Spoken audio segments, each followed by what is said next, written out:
नमस्कार दोस्तों, आज हम geometrical meaning of zeros of A polymers को समझेंगे। पिछले वीडियोस में हमने जीरोज ऑफ पॉलीमर्स को काफ़ी अच्छे से स्टडी किया था और हमने हर सभी पॉलीमर्स का ज़ीरो फाइंड आउट करना सीखा था। उसमें क्या होता था, आपको पता है कि पॉलीमर्स की वो वैल्यू जहाँ पर पूरी की पूरी वैल्यू क्या होती थी, ज़ीरो होती थी, वही पॉइंट वेरिएबल का क्या होता था, ज़ीरो होता था। अब सेम चीज़ें हम ग्राफ पर कैसे समझेंगे, ग्राफ पर कहाँ जीरो होगा। ठीक है, इसी को हम लोग ज्योमेट्रिकल मीनिंग में समझते हैं। ज्योमेट्रिकल मीनिंग की डेफिनेशन क्या होती है, पहले इसको हम लोग समझ लेते हैं।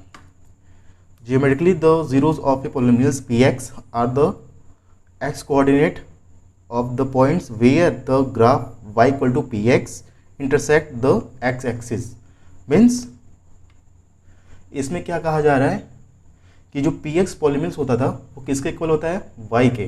ठीक है, तो जहाँ पर x कोऑर्डिनेट ग्राफ को कट करेगा वही क्या होगा, जीरो ऑफ ए पॉलीमर्स होगा। ग्राफ मीन्स, ग्राफ को आपको अभी समझाते हैं कुछ देर में, जहाँ पर भी पॉलीमर्स एक्स एक्सिस को कट करेगा वही क्या होगा, जीरो ऑफ ए पॉलीमर्स होगा। अब जैसे कि यहाँ पर डेफिनेशन से भी समझ सकते हैं, एक्स कोऑर्डिनेट मीन्स एक्स का पॉइंट, एक्स का वो point where graph equal to P x आप समझ रहे हैं, पॉलीनोमियल वो किसके इक्वल होगा, वाई के। और इंटरसेक्ट मीन्स कट करना, किसको, एक्स एक्सिस को। पॉलीमर जो वाई एक्सिस जो पॉलीमर होगा वो एक्स एक्सिस जहाँ पर भी कट करेगा वो जीरो ऑफ ए पॉलीमर होगा। फर्स्ट ऑफ ऑल हम लीनियर पॉलीमर्स को ग्राफ पर समझते हैं कि किस प्रकार उसका ग्राफ प्लॉट होता है और कहाँ पर उसके ज़ीरो होते हैं। अगर आप लीनियर को समझ लेंगे तो आप सभी टाइप के पॉलीमर्स के ग्राफ को समझ लेंगे। आपका मेन मोटो सिर्फ इतना है कि आप ग्राफ पर किस प्रकार फाइंड आउट करेंगे किसी भी पॉलीमर्स का ज़ीरो।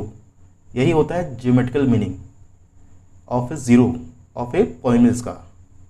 तो चलिए हम लीनियर का एग्जांपल लेते हैं, लीनियर पॉलीमर्स का एग्जांपल लेकर समझते हैं। Geometrical meaning of zeros of a linear polymers, इसका स्टैंडर्ड फॉर्म होता है, आपको पता है, P x equal to a x plus b, जहाँ पर a is not equal to zero. ये होता है आपका standard form of linear polymers का। अब आपको मैंने डेफिनेशन बताया था y equal to P x, ये डेफिनेशन में था, यानी कि ये पूरा क्या होगा, ये भी पूरा y ही होगा।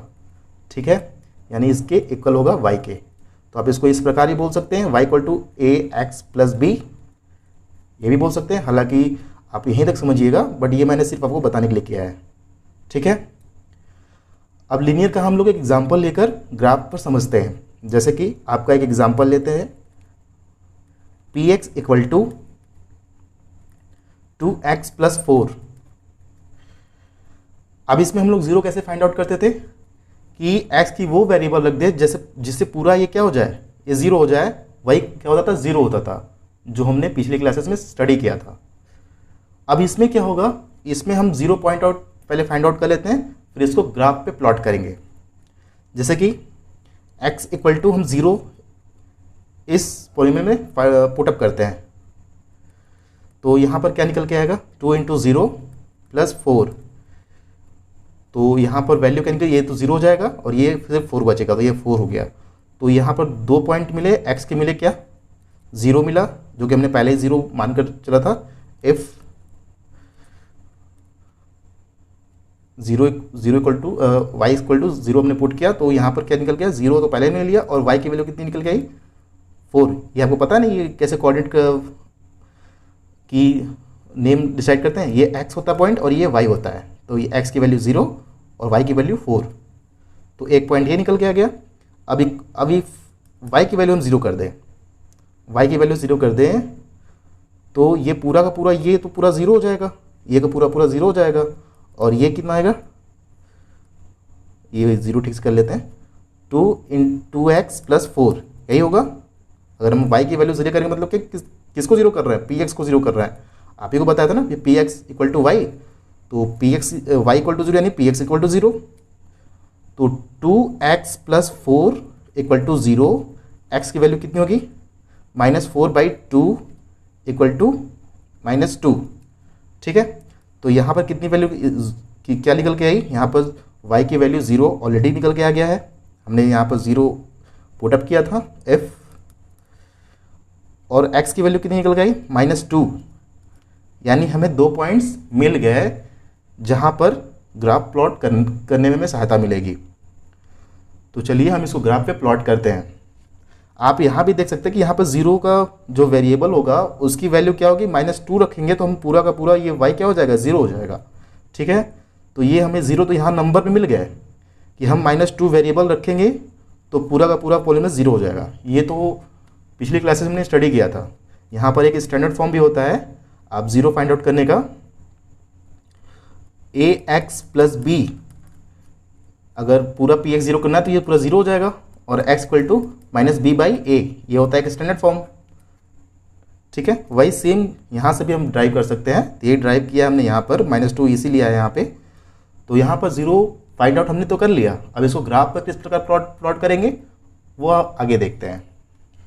अब यहाँ पर एक ग्राफ है जिसको हम लोग क्या बोलते हैं, ये x होता है x एक्सिस, ये y एक्सिस होता है, और सेम इधर का उल्टा होता है x डैश होता है, और सेम इसका उल्टा y डैश। ये ओरिजिन होता है, यहाँ पर सभी वैल्यू 0 होते हैं। इधर जाएंगे तो y जो x एक्सिस पे है ये प्लस में जाएगा 1 2 3 4, और सेम इधर आएंगे रिटर्न तो ये सेम वैल्यू माइनस में जाती है। और ऊपर की बात करें तो ऊपर y पे जाते हैं तो ये प्लस में होती है, 1 2 3 4 देखिए प्लस में जा रही है, और सेम इसके नीचे आएंगे तो माइनस में आएगी। ठीक है, हमें 2 पॉइंट मिले थे, क्या मिला था, 0 4 मिला था, और क्या मिला था, -2 0। ठीक है, अब इसको हम ग्राफ पे प्लॉट करते हैं। पहला 0 और 4 को ग्राफ पे प्लॉट करेंगे। 0 मीन्स x की वैल्यू कितना होगी, 0, तो x यहीं पर 0 होगा, और y 4 है, 1 2 3 4, यानी ये पॉइंट यहाँ पर है 0 4। ठीक है, ऐसे काउंट करते हैं ना। काउंट आपको अगर नहीं करने आता तो मैं आपको बता दूं, एक बार रिवाइज कर दूं कि जहाँ पर x की वैल्यू बोल रहा है कि x वैल्यू 0 लेनी है तो x वैल्यू 0 यहीं पर होगी, तो हम 0 यहीं मानेंगे। ठीक है, अगर y की वैल्यू 4 बोल रहा है तो, और ये प्लस में है तो ऊपर चलेंगे हम। ठीक है, कहाँ तक, 4 तक, तो 4 तक हमें चला तो यही पॉइंट हो जाएगा। यहाँ भी x 0 होगा, क्योंकि यहाँ पर हम जब तक आगे नहीं बढ़ेंगे तब तक यहाँ x की वैल्यू 0 होगी। और एक भी चीज़ आपको क्लियर कर दें कि y एक्सिस पे x की वैल्यू 0 होगी और x एक्सिस पे y की वैल्यू 0 होगी, क्योंकि आप देख के मानिए कि हम इधर चलेंगे तो x की वैल्यू काउंट होगी, ऊपर चलेंगे तो y की वैल्यू काउंट होगी। अगर हम यहाँ पर आते हैं तो y की वैल्यू कितनी है, y की वैल्यू यहाँ 0 है, क्योंकि हम ऊपर जाएंगे तब काउंट होगा, या नीचे आएंगे तो काउंट होगा। लेकिन यहाँ रहेंगे तो यहाँ y की वैल्यू 0 रहेगी। और सेम यहाँ पे आते हैं तो यहाँ y की वैल्यू 1 है बस, बट x की वैल्यू कितना है, यहाँ 0 है, क्योंकि हम इधर बढ़ेंगे तो x काउंट होगा, या इधर जाएंगे तो x काउंट होगा। बट अगर सेम लाइन पे चल रहे हैं तो यहाँ x 0 होगा। तो सेम हमने ऐसा नंबर लिया कि x की वैल्यू 0 यहाँ पर थी और y की वैल्यू 4। अब यहाँ पर देखते हैं -2 और 0 को। -2 क्या है, यहाँ पर हमने बताया था ना x और y है, तो ये x क्या है, -2, तो -2 यहाँ पर है, और 0 y = 0, y = 0 भी यहीं पे है। ठीक है, इससे कोई फर्क नहीं पड़ता, -2 और 0। अब इसको हम लोग एक क्या करते हैं, एक लाइन ड्रॉ करते हैं और देखते हैं वो लाइन किस प्रकार मिलता है। तो लाइन ड्रॉ करते हैं, ये दोनों पॉइंट्स को मिलाकर लाइन ड्रॉ करेंगे, जहाँ पर एक 4 है, 4 का पॉइंट है, और ये -2 का पॉइंट है। इस दोनों पॉइंट को ड्रॉ करते हैं, लाइन ऐसे ही ड्रॉ की जाती है। तो ये लाइन मिल गई हमको।